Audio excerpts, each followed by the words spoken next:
This is an update video to my whistling, squealing, humming noise coming from the new build on my Firefly amp.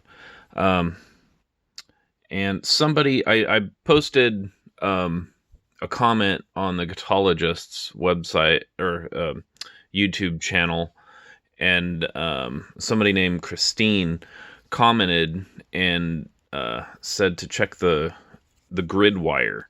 So I checked the grid wires, and that's where it's like changing the sound when I move the grid wire around. The grid wire, it's this one back here, right there, and it was hidden. I've actually turned this 180 degrees. It was too close to this power tube, and I it was flat on the chassis, and then I moved it, and it was changing the sound of the frequency, so I moved it straight up, and the whistling was starting to go away. I had to move it to like this angle, and then the whistling was kind of gone, but there was still like a bad hum. I tried turning this 180 degrees, and then I was kind of messing around with this one too, and I undid the board and moved that around. Just kind of seeing what I can do. So at this point, I'm not sure what I'm going to do. I might try cleaning this up a bit, cleaning up these wires to see if I can get it tolerable, or I may end up just like doing another chassis and taking all this off and putting on a different chassis and spacing these tubes out further.